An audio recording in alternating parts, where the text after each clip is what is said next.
Hello and welcome to Introduction to Philosophy and Christian Thought. I'm Dr. Andrew Snyder, and I'm delighted to be leading you in this study this semester. A little bit about myself. I just not too long ago finished up my PhD with Regent University in theology.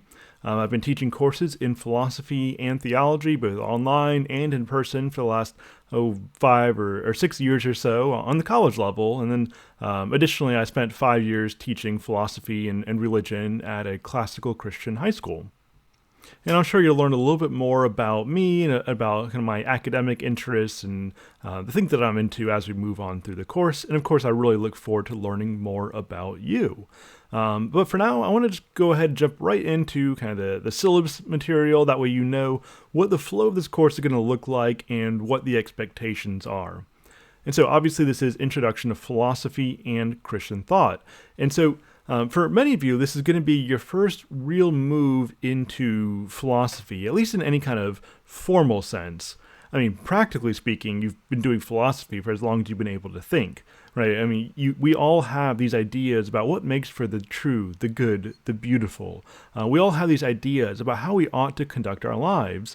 Although some of us may be more or less intentional and reflective about that, and I don't mean that in an insulting manner. I simply mean that many people haven't stopped to think about kind of how their understanding of the world relates to the broader history of ideas that we are all part of, again, whether or not we recognize that. And so what this class is really going to do is to help you get a grasp of the big conversations taking place from ancient Greece up to contemporary postmodern philosophers, all along the way trying to kind of look at this history of ideas through a Christian lens. And so we're going to talk about the ideas that seem to have a natural place within the Christian worldview, even when they're coming from, pagan thinkers like Plato and Aristotle, which traditionally the church has made a lot of use out of. And of course, we're also going to talk about what views, what ideas, what patterns of thought are necessarily antithetical to the Christian worldview. And so that's really what we're doing.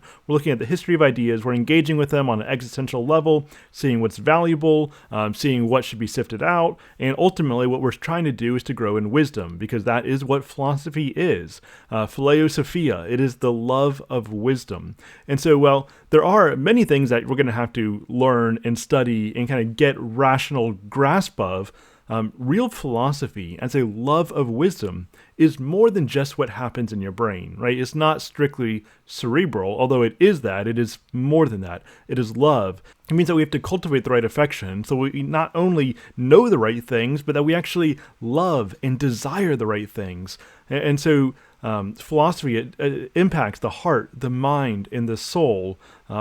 It gets to the essence of what it means to be human, made in the image of God, with the task of reflecting that image as we are conformed to the goodness and the righteousness of Christ. And so now on to the course expectations and that sort of thing.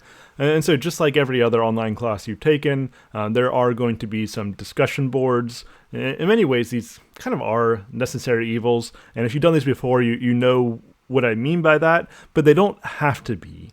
And so I try to do whatever I can to make the discussion boards meaningful, fruitful conversations between you and me and your peers.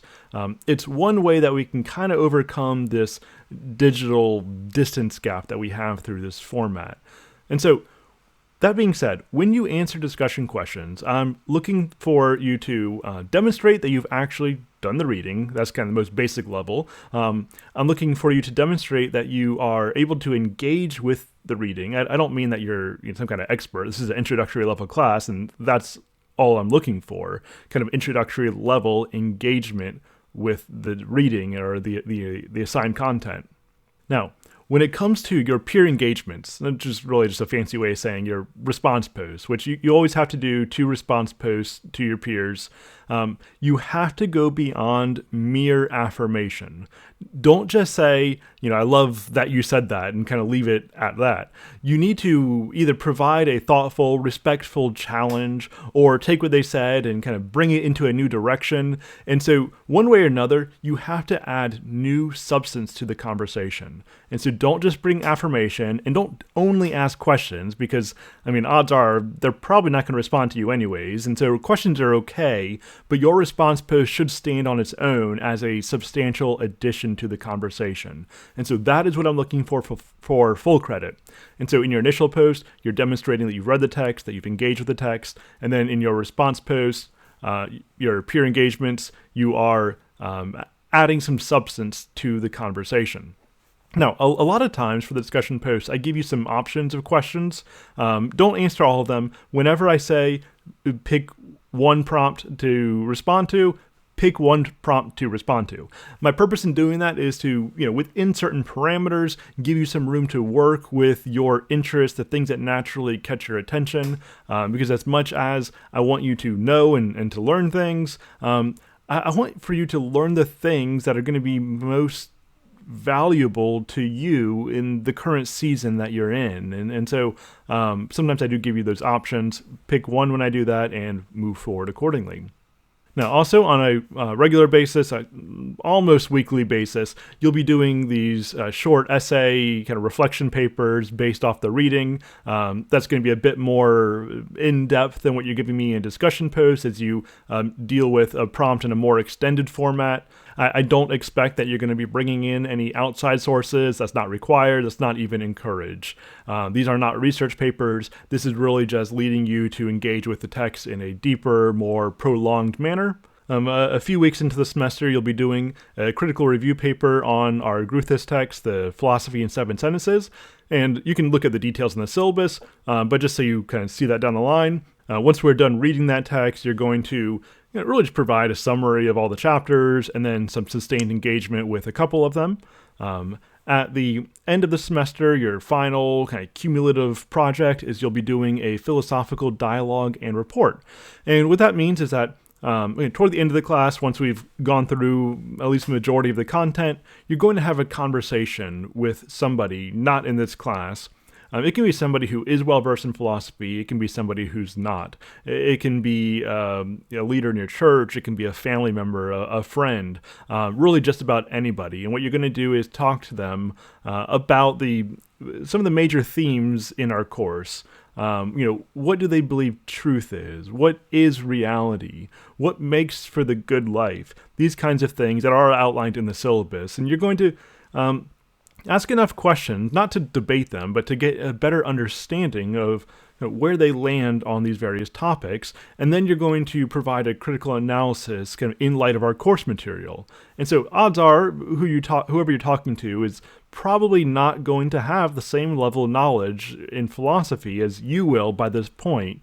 And so what you're going to do is after you have the conversation with them, you're then going to kind of filter it through our studies so you could tell me, here's where they actually, whether they realize it or not, where they sound like St. Augustine. Here's where they sound like Kierkegaard. Here's where they sound like Plato, Nietzsche, whoever. And I think that's going to be a helpful way. In fact, it very often has been a helpful way for students to take all this material that they've kind of taken through the fire hose and then to work with it in a more meaningful way. And a lot of times students tell me that's where things really start to click, because it's like you've picked up all these pieces along the way and then you're finally able to put them together in this comprehensive, analytical, reflective manner where suddenly things start to make sense in a new way. And that's probably something I should have mentioned earlier, that this is not an easy class. I mean, it is an intro-level class. It's Intro to Philosophy and Christian Thought. It's not difficult to get an A, at the very least a B, so long as you turn everything in on time. But when I say it's difficult, you're going to be doing a lot of reading in a lot of fairly abstract reading that may be difficult for many of you. And so if you are, 2, 3, 4 weeks in, and you still feel like you're just barely treading water, don't panic. In many ways, an intro-level class is actually more difficult than an advanced class because you're starting from the bottom. And so you really have to learn an entire new vocabulary, new patterns of thought, new ways of reading, new ways of thinking. And so you may feel like you are treading water for a while until finally you recognize you're not putting in as much effort as you once were. Or another way of saying that is, or a better way of saying that is, it doesn't feel like as much effort. That's more appropriate way to say that, because it will take effort throughout, but your muscles will adapt accordingly. And maybe that won't even happen until the end of the semester, but I do believe it will happen so long as you keep at it. And so, again, don't panic if you find yourself struggling. Keep moving forward. It will come together to some degree or another. Well, I've blabbered on for a while. I hope that you do enjoy this study. If you have any questions along the way, please do not hesitate to send me email. I'll be more than happy to work with you to the best of my ability. And one more thing. We are having some Zoom meetings. We roughly have them every other week, typically. But check the syllabus, check my correspondence to know exactly when those are. All right, well, that's it for now. Again, I hope you enjoy the reading. I hope you enjoy getting started on this course, and I look forward to speaking with you live in the near future. All right, bye.